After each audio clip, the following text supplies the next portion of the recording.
네, 오늘 첫 주일에 주시는 하나님의 말씀은 신약성경 마가복음 1장 14절 15절 말씀입니다.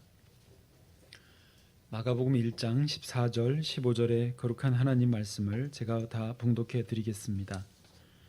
요한이 잡힌 후 예수께서 갈릴리에 오셔서 하나님의 복음을 전파하여 이르시되 때가 찼고 하나님의 나라가 가까이 왔으니 회개하고 복음을 믿으라 하시더라. 아멘. 작년에 10월 21일 한국형으로 만든 순수한 우주 발사체, 그러니까 3단 액체 로켓 누리호가 발사됐습니다. 총 중량이 200톤이니까요. 엄청 큰 무거운 규모였습니다.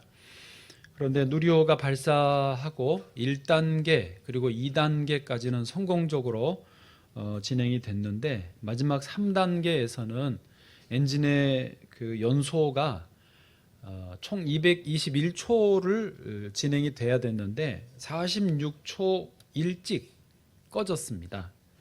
그래서 그 마지막에 그 더미 위성을 궤도에 올려야 되는데 46초 동안 더 갔어야 되는데 못 가니까 그만큼 해서 못 미쳐서 결국 정상 궤도에 올리는 데는 실패했습니다.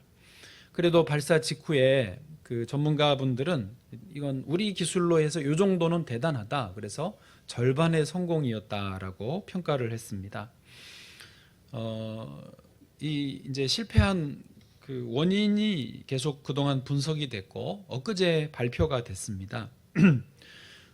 사실은 초반에 이거를 잘 안 돼가지고 원인 분석을 하면서 부품을 조금 잘못 썼겠거니 조립 과정에서 문제가 있었겠거니 그래서 그 부분을 원인을 찾아서 원래 올해 5월에는 재발사를 하려고 계획을 했는데 며칠 전에 발표된 원인 분석에는 그런 부분적인 결함이 아니라 근본적인 결함이 있었다라는 것을 발표했습니다. 무슨 말이냐면 특별히 3단계 그 세 번째 엔진을 설계하는 설계부터 잘못됐다라는 거예요.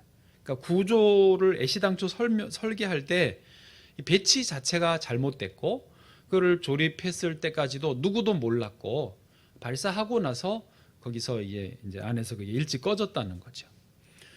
오히려 이게 폭발을 안 한 게 다행이었다고 할 정도로 심각한 구조 설계 문제였다는 것이 발견이 됐고 그래서 본래 올해 5월경에 재발사를 예정했는데 아예 설계부터 다시 해야 되기 때문에 5월에는 어렵지 않겠느냐, 아직 기약을 못한다고 했습니다.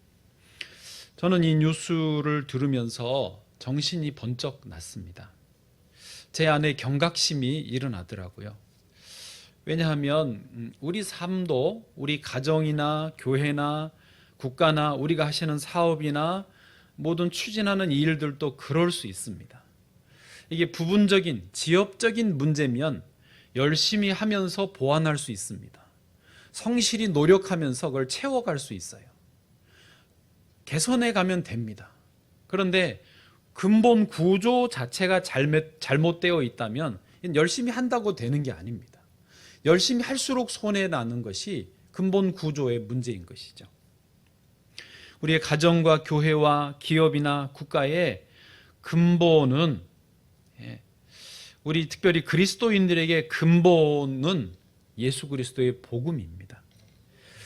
우리가 신앙생활할 때 중요한 요소들이 있죠. 말기찬, 그래서 말씀기도 찬양이 중요한 요소라고 말하고 또 예배와 섬김과 봉사와 전도가 중요한 요소들입니다. 그런데 이런 중요한 요소들보다 더 근본에 자리 잡고 있는 근본 구조가 있는데 본질이고 중심축이 있는데 그것이 뭐냐? 오늘 주제가 되는 복음이라고 하는 것입니다. 우리 기독교의 복음, 이것은 굿뉴스라고 해서 좋은 소식, 복된 소식이라고 합니다. 사람의 몸으로 비유하면 복음을 근본을 어디에 낼 수 있습니까? 이 뇌와 연결된 신경 중추, 이 신경과 이라고 말할 수 있습니다. 뇌에서 모든 생각과 판단과 느낌과 결정을 하고 그것을 이 중추신경에 전달을 해서 온몸에 그걸 움직이도록, 그렇게 살아가도록, 그렇게 생각하고 말하고 앞으로 나가도록 하는 것이 이 뇌와 중추신경이지 않겠습니까? 우리 신앙생활에, 우리 교회와 가정의 근본은 복음인 것입니다. 복음을 통해서 그게 근본 구조를 형성하고 그 복음 위에 우리의 삶이 이루어지는 것이죠. 최근에 이 코로나 때문에 만 2년 코로나를 지금 지나가고 있는데 온 세계가 심각한 어려움 속에 있지 않습니까? 교회도 사실은 코로나 때문에 참 어렵습니다. 이제 오늘 3부 예배 그래도 많이 나와주셔서 너무 감사한데, 예전에 저희가 코로나 이전에는 3부 예배 시간은 이 자리가 거의 다 찼었죠. 그래서 이 정도도 얼마나 지금 감사한지 모릅니다. 어쨌든 교회도 코로나 때문에 어려움이 있는 것은 사실인데, 더 솔직하게 말하면 교회는 코로나 이전부터 어려웠습니다. 무슨 말이냐면 코로나 오기 전부터 벌써 교회가 사회에서 신뢰도가 떨어져 가고 있었어요. 세상 사람들이 볼 때 교회가 좀 우리와 동떨어졌다. 교회는 자기들끼리만 놀고 자기들끼리만 먹고 자기들끼리만 즐거워하는 자기들 세상 속에, 자기들 성 안에 갇혀 있다. 세상이 어려운데 손을 내밀지 않고 관심도 갖지 않는다. 그러면서 그렇게 잘 있으면 다행인데 교회는 또 교회대로 싸우고 이런저런 문제들이 생기고 목회자들 뉴스에 오르내리고 하니까 이제는 교회가 세상을 염려하는 게 아니라 세상이 교회를 염려해야 되는 지경까지 이르는 것이죠. 그게 벌써 몇 년 전부터 이미 있어서 교회는 어려웠습니다. 위기였습니다. 사실 예수님은 그리스도인들에게 사회에 대한 사명을 이미 주셨습니다. 제자들에게 너희는 세상의 빛이라, 너희는 세상의 소금이라고 분명히 말씀하셨어요. 썩어져가는 세상의 소금이 되어서 썩지 않게 해주라. 어두운 세상에 빛을 비춰서 산 위에 있는 동네가 숨기우지 못할 정도가 되게 하라고 사명을 주셨습니다. 그래서 초기의 성도들은 그렇게 살았어요. 로마 박해 시대에 기독교인들이 박해를 받았지만은 전염병이 돌아서 사람들이 죽어나갈 때가 있었습니다. 지금같이. 그런데 지금처럼 의학이 없으니까 가족들이 돌보다가 자기들도 죽는 것을 보고 가족이 가족을, 환자를 버리고 도망가고 길거리에 환자를 내놓고 방치하는 지경에 이르렀습니다. 아무도 돌보지 않는 그때 누가 나섰느냐? 핍박을 받던 기독교인들이 나섰습니다. 왜? 너희는 세상의 소금이니까, 너희는 세상의 빛이니까. 이 말씀이 있기 때문에 기독교인들이 죽음을 각오하고 나서서 길거리에 버려진 환자들을 돌보고 치료하고 낫게 했습니다. 때로는 같이 죽기도 했지요. 그런 맥락에서 중세시대, 아무라던 시대 때도 흑사병이 유럽을 휩쓸 때 기독교인들이 나서서 환자들을 돌봤습니다. 우리나라에서도 그랬습니다. 일제 치하의 암울한 때에 교회가, 그리스도인들이 독립정신을 구취시켰습니다. 교회에서 독립자금을 모아서 전달을 하고 교회에서 태극기를 만들고 3.1 만세 운동을 준비했습니다. 교회들이 자기들이 안 먹고 덜 쓰고 모아서 고아원을 세우고 돕고 학교를 세우고 병원을 세우고 선교사님들과 함께 그 일을 감당했습니다. 그렇게 교회가 말씀 따라 세상의 빛과 소금의 역할을 감당을 했지요. 그런데 문제는 우리나라 역사에 이제 70년대, 80년대, 90년대 한참 산업화가 이루어지면서 교회도 이 나라의 어떤 그 성장, 수출 100만 불 달성, 300만 불 달성, 여기에 맞춰서 교회도 함께 성장하고 부흥하고 번영하고 잘 먹고 잘 살자 주의가 들어오게 됐습니다. 이제는 산업화를 넘어서 현대화되었는데, 현대화는요, 사람들이 개인주의화가 좀 특성이죠. 특히 이제 디지털화돼서. 그래서 사람들이 이제 교인들이 그런 거죠. 점점 신앙도 개인주의화되고 교회도 우리 교회만 우선 잘 하면 된다. 여기에 좀 시야가 좁아지는 이런 시대가 상황이 되고 말았습니다. 문제의 원인이 무엇입니까? 이런 시대 상황에 교회가 따라간 것도 있고, 또 교회는 시대 핑계대고 복음의 본질, 복음의 근본 구조를 놓쳐버린 것이죠.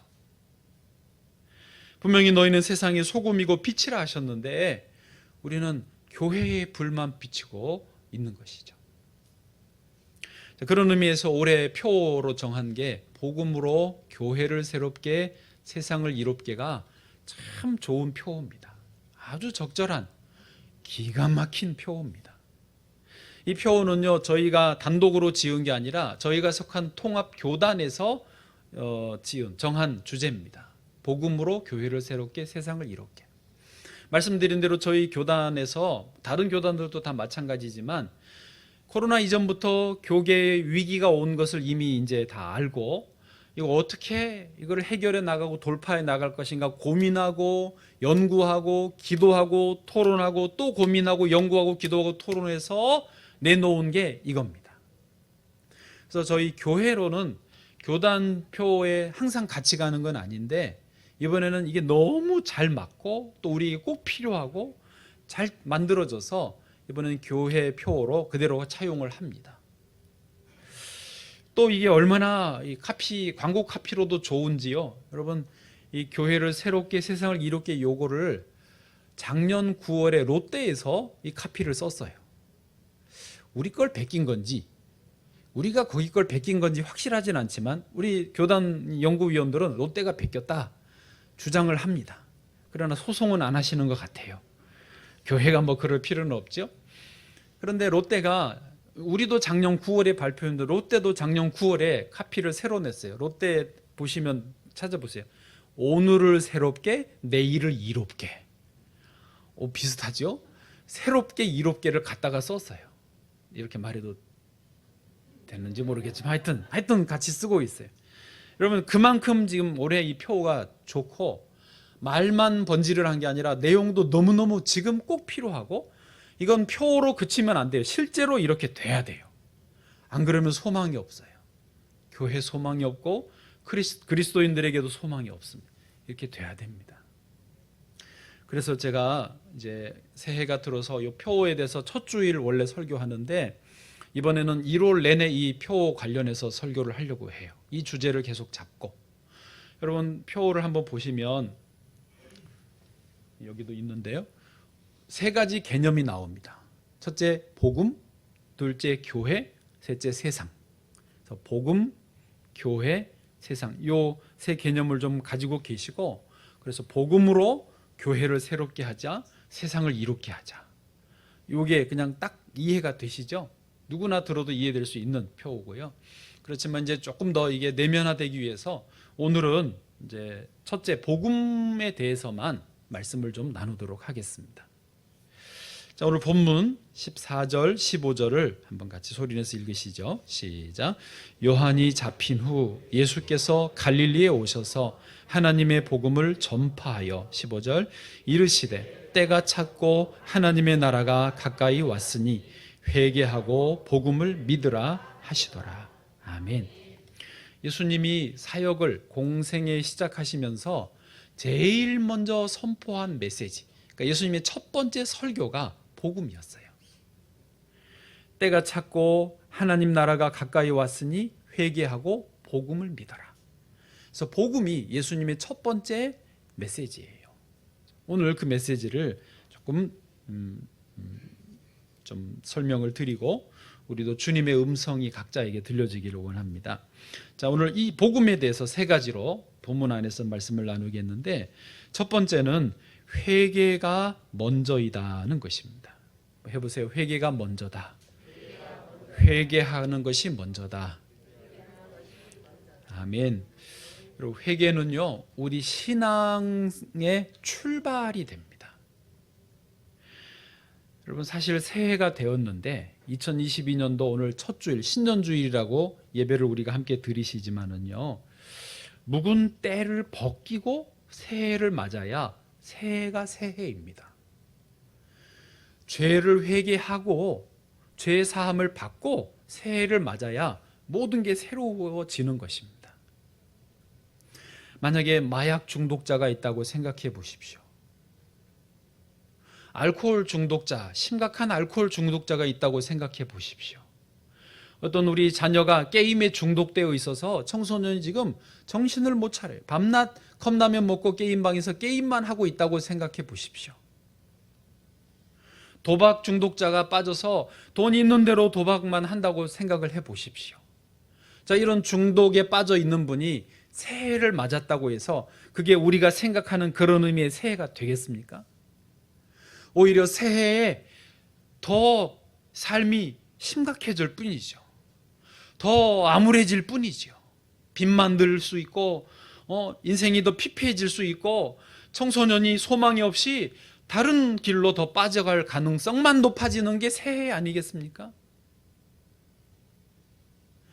마찬가지로 우리가 죄가 있는데 죄에 얽매여 있다면 죄에서 노임받고 죄에 회개하고 그렇게 새해를 맞이해야지. 그렇지 않고 새해를 죄 가운데 여전히 맞이한다면 새해를 살아가는 동안에 죄만 더 쌓여질 뿐입니다.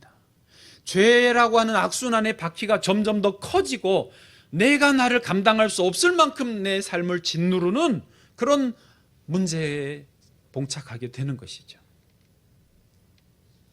그래서 회개가 언제나 먼저인 것입니다. 은혜 받기 위해서, 하나님 사랑을 누리기 위해서, 삶의 건강을 위해서 회개가 먼저인 것입니다. 예수님이 십자가를 지고 골고다 언덕을 힘겹게 오르고 계셨습니다. 그 모습을 보고 예루살렘의 주민들과 예루살렘의 여인들이 가슴을 치면서 너무 안타까워하면서 울었습니다. 그런데 놀라운 것은 거꾸로 예수님이 뭐라고 그러시냐면 예루살렘 주민들아, 예루살렘의 여인들아, 나를 위해 울지 마라. 나를 위해 울 필요가 없다. 오히려 너희와 너희 자녀들을 위해서 울어야 된다라고 말씀하셨어요. 이게 무슨 의미냐면 예수님은 예수님의 죄 때문에 십자가를 지고 가시는 게 아니었어요.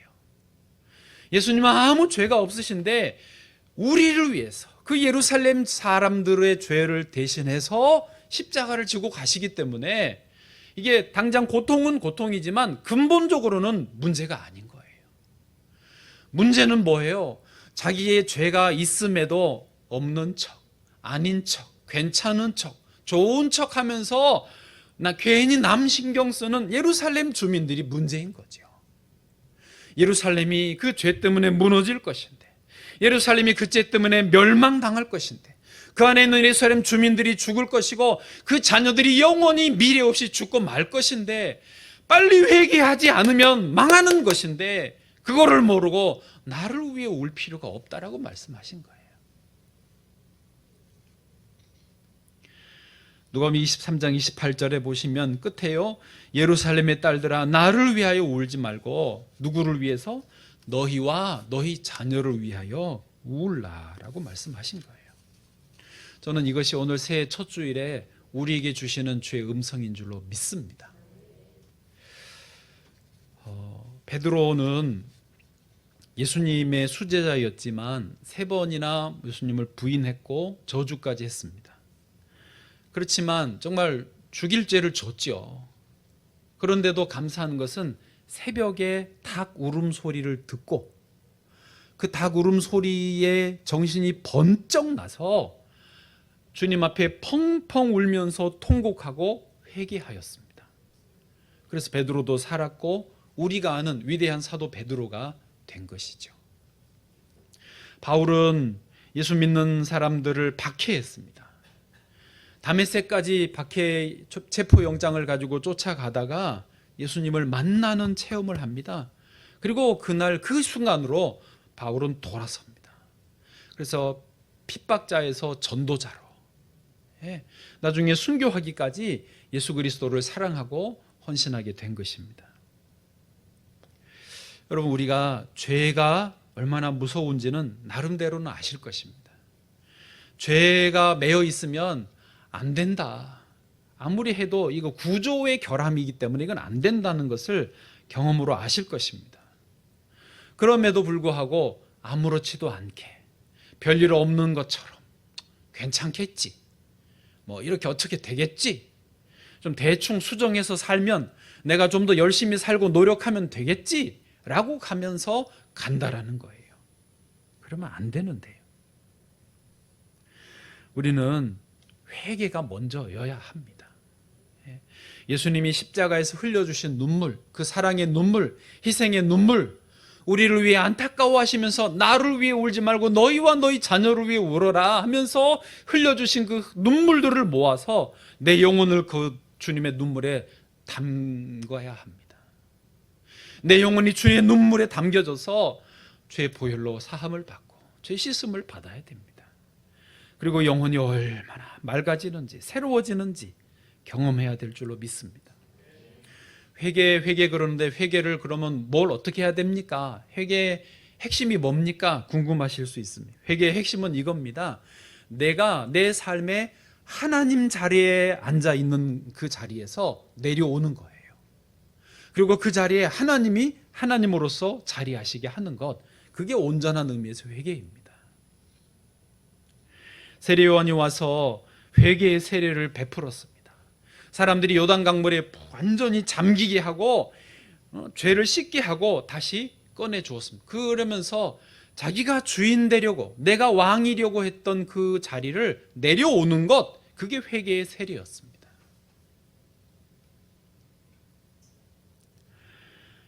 보좌에 주님이 앉아 계시게 하고 나는 그 보좌 아래 바닥에 엎드려서 이마를 땅에 대고 주님을 예배하고 경배하는 것, 그게 회개의 온전한 의미입니다.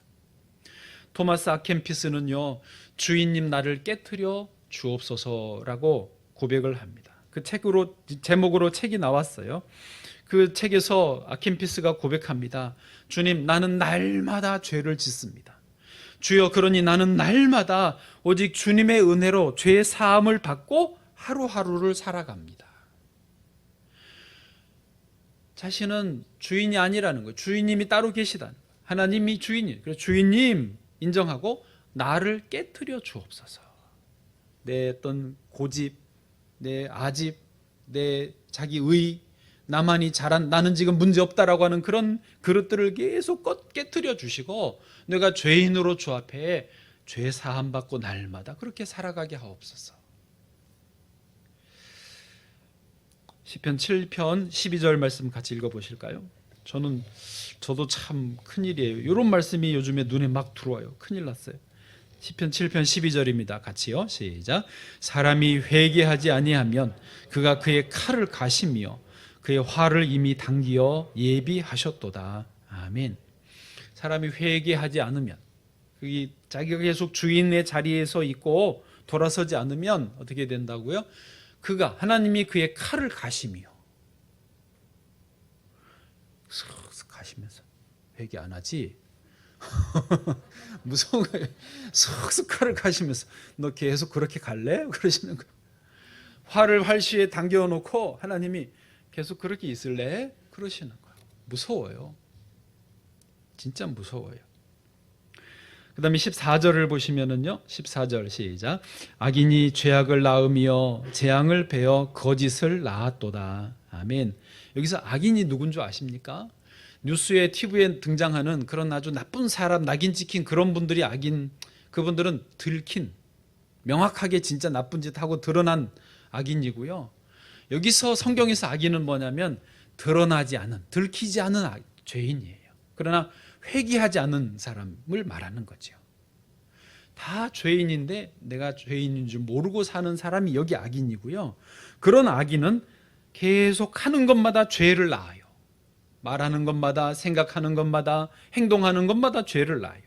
재앙을 베어서 거짓을 낳아요. 그래서 사는 게 자체가 죄라고 한다니까요.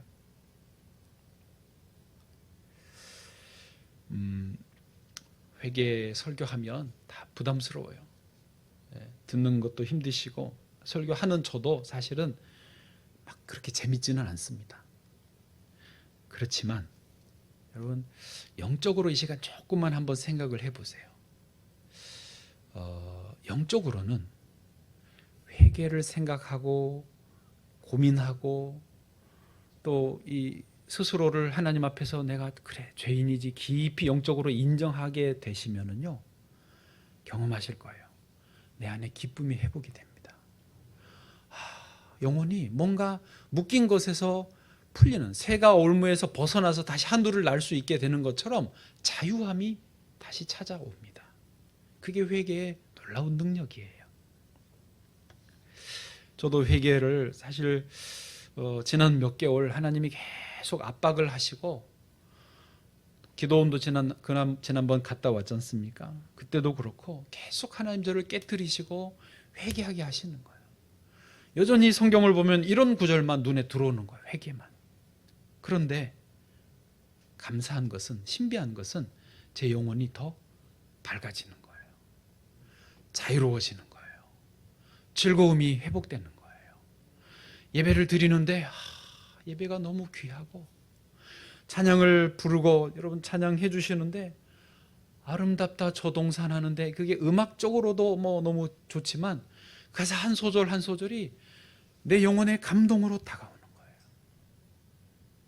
어린아이들이 작은 거 하나에도 이건 뭐야? 신비하게 바라보는 것처럼 우리 삶의 모든 것이 너무 신비하고 감사하고 아름답게 되는 거예요. 거꾸로 여러분, 회개하지 않으면 어떻습니까? 다 그냥 세상이 그저 그렇죠. 이건 왜 이렇게 짜? 아유, 왜 이렇게 음식이 박해? 아유, 왜 더워? 왜 추워? 예배 왜 이렇게 이래? 이러면서 그냥 그저 그렇게 가던 사람이 회개하고 영혼이 맑아지면 모든 게 어린아이와 같아지는 거예요. 그래서 천국이 어린아이와 같아져야 들어간다라고 하신 거죠. 다윗도 그 즐거움을 알았던 사람입니다. 시편 51편 한번 읽어보실까요? 12절이에요. 12절 시작. 주의 구원의 즐거움을 내게 회복시켜 주시고 자원하는 심령을 주사 나를 붙드소서. 아멘. 이 51편은 밧세바와 범죄하고 우리아를 죽인, 아주 간음죄와 살인죄를 저지른 다윗이 나단 선지자에게 책망 듣고 회개하고 난 이후에, 회개하면서 지은 시편이에요. 죄를 펑펑 울면서 회개하는데 즐거움이라는 단어가 나와요. 회개 속에 즐거움이 있다니까요. 구원의 즐거움이 있는데 회개함으로 이 즐거움을 회복시켜 주옵소서라고 말하는 거죠. 다시 말하지만 온전한 회개는 뭡니까? 내 삶의 주권을 하나님께 다 내어 맡기는 것입니다. 내 시간을 주님 뜻대로, 내 물질을 주의 뜻대로, 내 삶을 주의 뜻대로, 모든 결정권을 주의 뜻대로 하십시오라고 맡겨드리는 거예요. 목자의 음성을 양이 듣고 따라가듯이, 목자가 시냇가로 인도하면 따라가고, 목자가 푸른 초장으로 인도하면 따라가고, 그렇게 쉬고 먹고 또 인도함을 받고 안전함을 누리는, 영생을 누리는 그 삶이 이제 온전한 회개인 것이죠. 우리가 잘 아시는 항상 기뻐하라, 쉬지 말고 기도하라, 범사에 감사하라에서 항상 쉬지 말고 범사에, 그 단어가 참 좋아요. 항상 쉬지 말고 범사에 주님께 늘 매여 있고 따라가는 그 상태가 온전한 회개가 된 상태라는 것이죠. 이것을 위해서 가장 좋은 최상의 방법은요, 여러분 오늘 1월 첫 주일에 강력하게 권고해 드리는데, 매일 아침에 가장 먼저 하나님 앞에 엎드리는 거예요. 그 주권 앞에 주님의 보좌를 인정하고 내가 그 앞에 엎드려서 말씀을 읽고 기도하고 찬양하는 거예요. 새벽 예배를 드리는 거예요.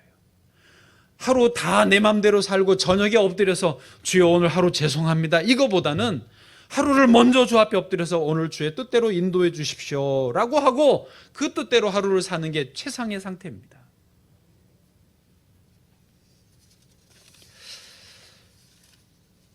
회개가 먼저 되시기를 축복합니다. 두 번째로 복음을 믿으라는 것입니다. 오늘 본문의 15절에 예수님이 첫 메시지 선포하시는 것을 보니까 이렇게 되어 있습니다. 한번 다시 같이 읽어보실까요? 시작. 이르시되 때가 찼고 하나님의 나라가 가까이 왔으니 회개하고 복음을 믿으라 하시더라. 아멘. 예수님은 이제 회개 먼저 했고요. 복음인데 복음을 어떻게 하라고 그러셨나요? 믿으라고 하셨네요. 복음을 이해해라, 설명해라, 복음을 분석해봐라, 복음에 대해서 서로 논쟁을 해봐라, 그게 아니었고 그냥 복음을 믿으라라고 하셨습니다. 여러분 복음을 믿으시기를 축복합니다. 그러면 복음이 무엇일까요? 복음은요, 쉽게 말하면 예수님이 이 땅에 계시는 동안 입술로 선포해 주신 모든 말씀이 복음입니다. 또한 예수님이 이 땅에 계시는 동안 삶으로 사역으로 보여주신 모든 사역들이 복음이에요. 예를 들면 병자를 고쳐주시고 귀신을 쫓아내 주시고 오병이어 기적으로 배고픈 사람들을 먹여주시고 죄인과 세리들 가난한 사람들의 친구가 되어주시고 그들과 함께 해주신 그런 예수님의 삶의 그 모습 사역 자체가 우리에게 다 복음이에요. 그래서 정리하면 예수 그리스도가 복음이라는 거예요. 따라해보세요. 예수님이 복음이시다. 아멘. 그래서 마태, 마가, 누가, 요한 4복음서가 있잖아요. 복음서를 다 읽으면 그 복음서 안에 예수님이 다 있고 예수님이 말씀하신 게 있고 사역하신 게 다 그 안에 있어요. 그래서 그게 복음서예요. 참고로 사도 바울은 이제 자기가 신학자니까 예수님의 그 복음을 크게 두 가지로 분류하고 요약할 수 있다. 하나는 뭐냐? 예수님이 십자가 죽으십니다. 십자가. 또 하나는 뭐냐? 예수님의 3일 만에 사망 권세 이기고 부활하신 부활이다. 그래서 십자가의 죽음과 부활의 승리가 복음의 두 가지 핵심이다라고 신학자로서 바울이 정리를 해주기는 했습니다. 어쨌든 예수님이 복음이세요. 그래서 예수님은 이 복음을 분석해라 이해해라가 아니라 그냥 복음을 그대로 받아들이라는, 그대로 복음을 믿으라는 거예요. 그러면 그 복음의 그 내용이 핵심이 내 안에 들어와서 내가 복음에 합당한 삶을 살게 되어 있다는 것이죠. 이해되십니까? 복음을 믿으면 그대로 나는 복음의 삶을 사는 거예요. 그게 그리스도인의 삶인데, 아까 말씀드린 대로 여기서 문제가 뭐냐면 우리가 이 복음의 폭을 너무 좁혀버린 거예요.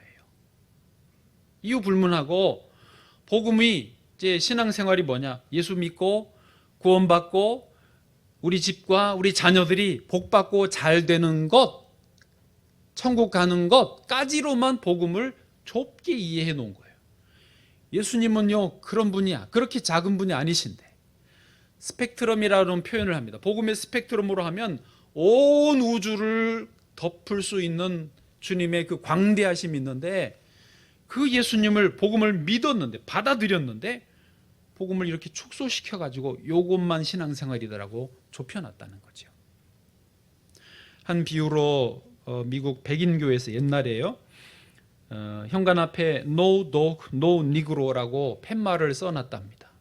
No Dog, 개는 못 들어온다. No Negro, 이제 흑인을 니그로라고 표현을 이제 좀 비꼬아서 하는 건데 흑인은 못 들어온다라고 써놨다는 거예요. 그랬더니 어떤 사람 흑인이 들어가다가 못 들어가서 그 앞에 쫓겨나 앉았는데 옆에 예수님도 앉아 계시더래요. 왜 여기 계세요? 그랬더니 나도 못 들어간다고. 여러분, 예수님은요 복음은 온 우주를 덮으신 크신 분인데 그 최소한 어쨌든 그 교회는 아주 좁은 복음의 개념을 가지고 있으니까 진짜 복음이신 예수님이 못 들어가고 문 앞에 계셨다는 거죠. 그러면 그런 의미에서 우리가 이 복음을 믿으라 할 때 우리의 생각이, 우리 신앙의 지평이 훨씬 우주처럼 넓어지시기를 축복합니다. 이제 마지막으로 세 번째는요 복음의 방법으로예요. 따라해 보실까요? 복음의 방법으로. 여러분 세 가지 기억하시나요? 첫 번째가 회개가 먼저이다. 둘째가 복음을 믿으라. 세 번째 복음의 방법으로입니다. 네, 요거 세 번째는 오늘 설교 안 합니다. 이제 설교 끝났어요. 할렐루야. 그런데 그냥 핵심만 말씀을 드려요. 복음의 방법으로라는 말이 뭐냐면 이제 우리 표를 보시면 복음으로 교회를 새롭게 하고 세상을 이롭게 하자라고 했는데 교회를 어떻게 무슨 방법으로 새롭게 할 거냐, 세상을 위해서 무엇으로 누가 어떻게 이롭게 할 것이냐 할 때에 우리의 방법으로 아니라는 것이죠. 세상의 방법으로 아니라는 것이죠. 특별히 이 세상은 지금 자본주의라고 하는 경제, 성장, 돈, 경쟁해서 이기는 것, 목표 달성, 이것만이 중요한 이데올로기가 되어 있는 이 시대에 그런 방법으로 교회를 새롭게 한다, 그런 방법으로 세상을 이롭게 한다, 그건 아니라는 거예요. 교회를 새롭게 하려면 복음의 방법으로, 예수 그리스도의 방법으로 교회를 새롭게 해야 되는 것이죠. 여러분 가정도 새로워지기를 원하십니까? 정말 가정이 믿음의 가정, 하나님 기뻐하시는 천국 같은 가정 되기 원하신다면 내 방법으로 하시면 안 돼요. 왜 저 인간이 내 말을 안 듣지? 왜 내가 하라는 대로 안 하지? 이러면 안 바뀌어요. 그래서는 안 되는 거예요. 백날 해보십시오. 더 어려워집니다. 그러나 복음의 방법으로 가정을 바라보시고 남편을, 아내를, 아이들을, 부모님을 바라보시면 가정이 변화됩니다. 그 방법을 말하는 거예요. 우리가 세상을 향하여 이로운 일을 하기를 원하지 않습니까? 그러면 세상 방법으로 하면 안 돼요. 복음의 방법으로 세상에 나가야 되는 것이죠. 세상은 또 그걸 원하고 있습니다. 그럴 때 세상이 이롭게 될 줄로 믿습니다.